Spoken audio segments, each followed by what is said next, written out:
Now we're going to start hooking things up to the flight controller. If you look, we have wires all over. And I got more. I'm going to be putting these ones on too. What a mess. So, first thing we're going to do is we're going to get rid of a couple of these. That one can go off the side for now. This one is for the camera. We're going to kind of go forward. This one's for the VTX.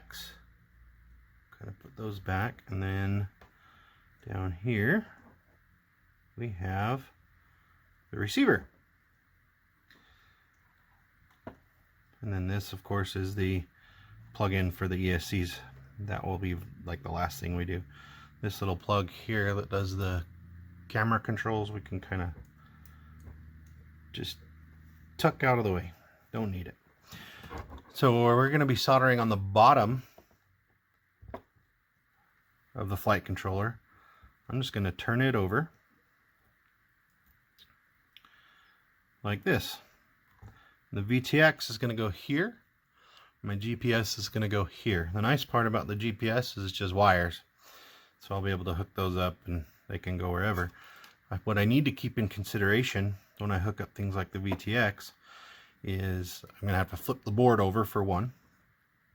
And then second, I need to keep in mind wiring for when it's flipped over. So sometimes just doing a test fit or test idea flipped over, how the wires are going to be will give you an idea. See, we'll want a little bit of slack in that. I could unhook this connector, but I want to make sure that I can get the wires short, but not so short that I can't reach there. So we'll pull those back out. So from what I saw, I could go pretty straight across. Just like that. But as I talked about when doing the flight or ESCs, you know, longer wires are always better. You can trim them down more if you need to. You cannot stretch. You can't stretch short wires. You gotta redo them, or sometimes you could even be shot on what you're building. So here I'm going to stretch these out. And I'm going to go quite long.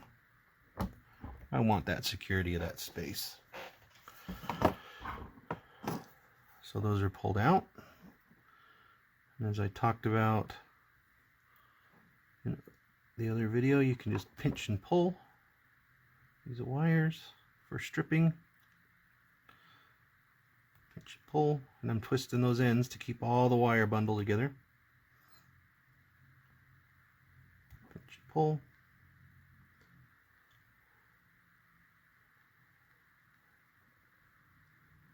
Pinch and pull. Okay.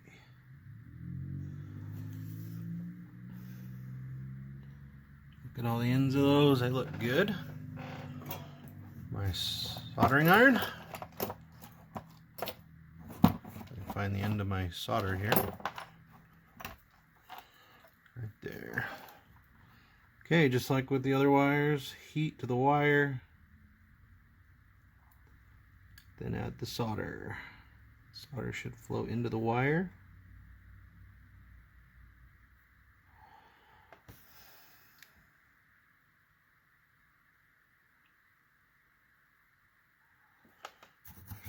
Not sure that one's quite got it. There we go. Okay. So I'm going to pull those back out of the way because I want to hook up my GPS wires here. Again, I have on the computer, I have a diagram of what wires go where so that I know. Obviously red is power. Black is ground. The other two are transmit and receive that go to the UARTs. So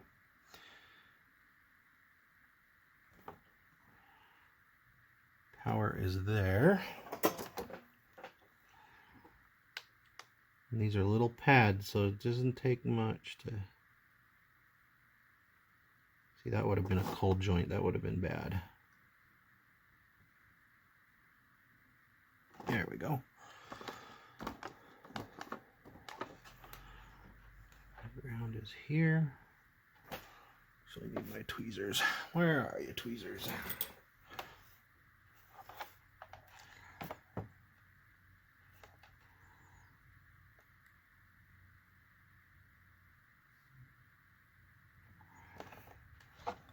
Okay.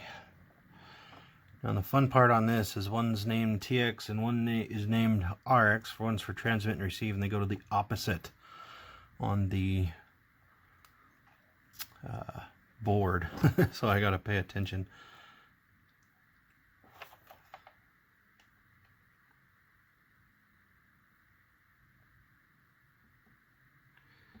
See how I got that one crossed over a little bit? I don't want that.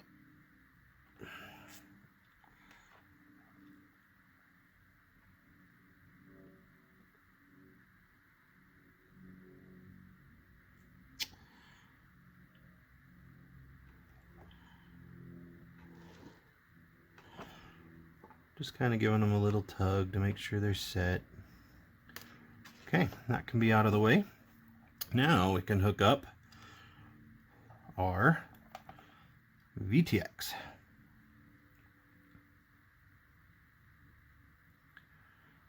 So the white one here is for my smart audio. That's what allows me to change video channels and power settings right through the flight controller and OSD. Okay. And the next one is the battery. VBAT. This VTX can take full power from the battery. Not all VTXs can do that. That is a poor soldering job, Cameron.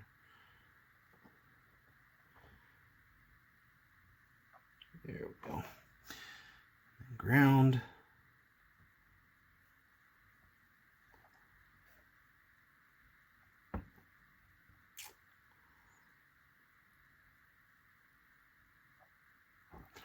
And VTX would be for the video wire. Okay.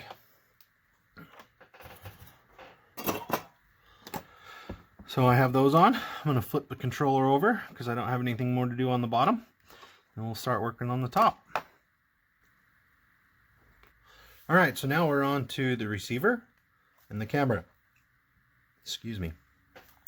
Another thing I can do is I don't anticipate having to turn this flight controller back over, is I tucked these control wires up underneath. I'm going to plug them in. If you notice, I put a little twist in the wires. It helps keep the bundle together. So push that in tight. I'll actually use my tweezers to kind of pull those wires back through.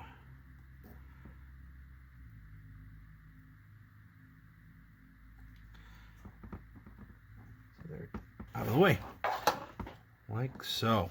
Okay, so let's work on the camera real quick.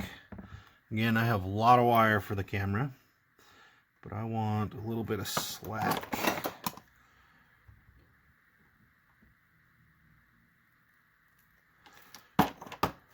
Okay, again, save your extra wires. I promise you will need them. If you continue building, someday in the future, you will need the extra wires.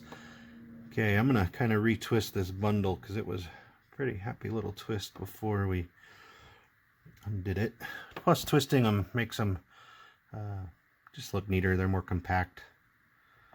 Okay, got my 3 wires. Pinch. Pull, twist the bundle together if it'll let me. There we go.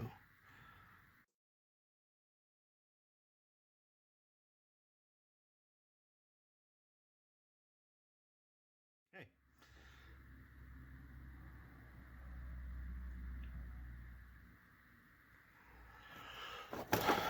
tin them. Heat to the wire. A bit of solder, you'll see it just suck right into the wire.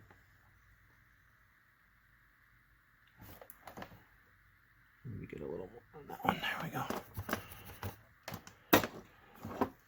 All right. So where this has C1, C2, this flight controller actually gives you the option of having 2 cameras. I'm not going to be doing that. There's some cool videos on ones where they've done that, where they put one in the front and one in the back. But I have ground, my power, and my camera. So let's start with ground.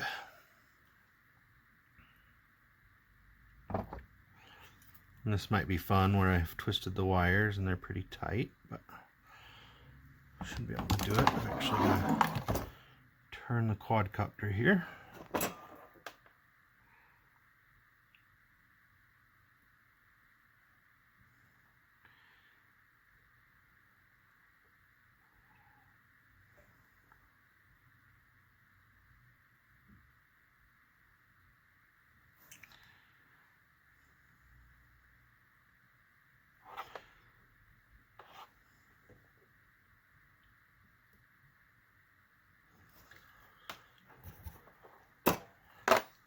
Okay, like that, she's in.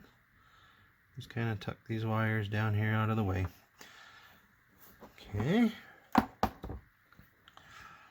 And back here we have the wires that go to our receiver. I'm going to kind of give them all a nice little twist. And again, we're going to go a little bit long.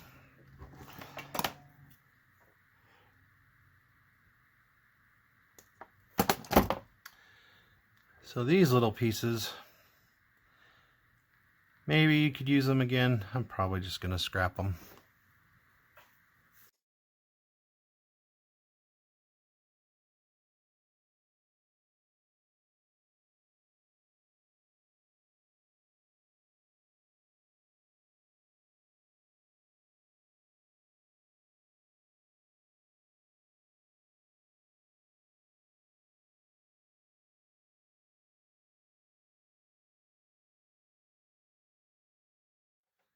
Okay, got those tinned.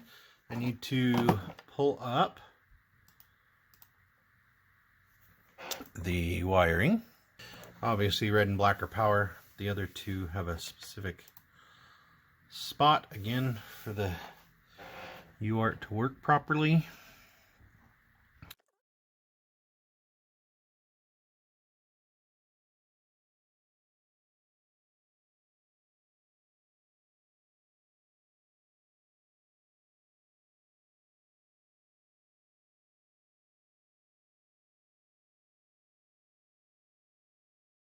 Okay, just like that.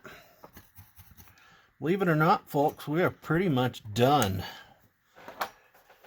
I'm gonna kind of button this up a little bit. I do have to put my LEDs on. I'm gonna do that off screen.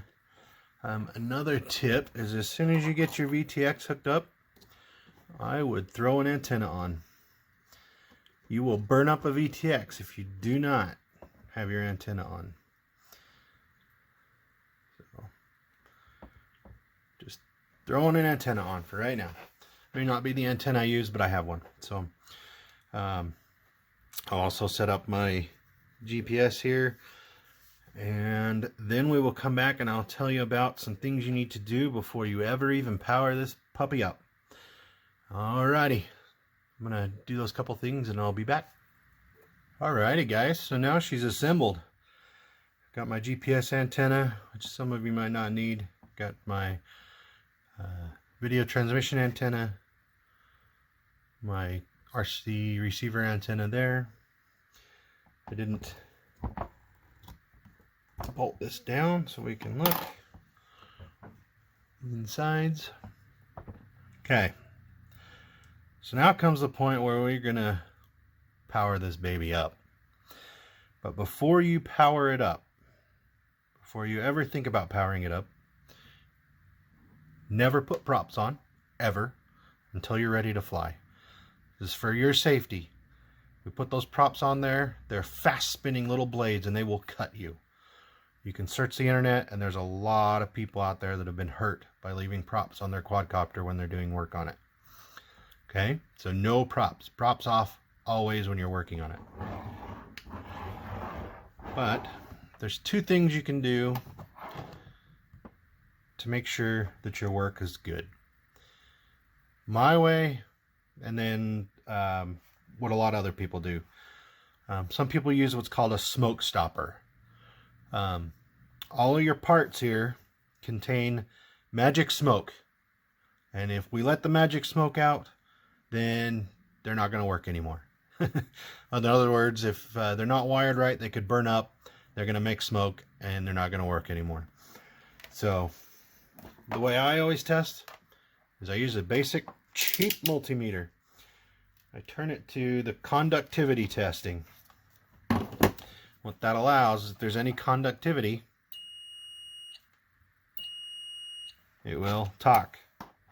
The carbon fiber is not conductive enough, but it is conductive. See, like across the bell of the motor, and get some conductivity, you know, through solder, conductivity. So one thing I do is I plug my negative right into my battery lead. There should be a little spot there, and you can plug it in. Okay, so first thing to do, we might get a little chirp right at the first because there are capacitors and things like that that charge up on the quad, and they'll think it has conductivity, but then it should stop. So, well, sounds pretty good. No conductivity. Just test again to be sure. Touch that to be sure. No conductivity. With those capacitors, if you were to stick the negative onto the positive side and then I put it, it'll ring for a little while. Not too long though.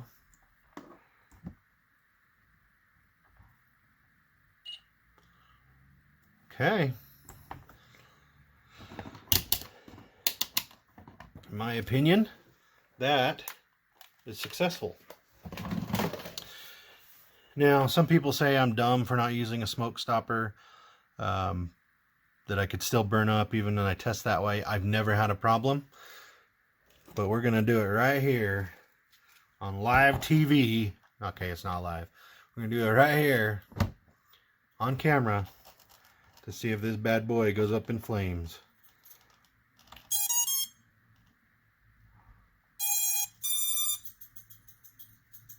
No flames. Looks like all my peripherals are working. Excellent. All right, guys.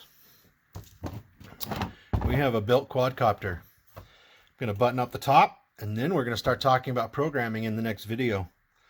If you have any questions, feel free to post them in the comments or contact me. Let me know. And hopefully this baby will be flying within the next few days. Thanks.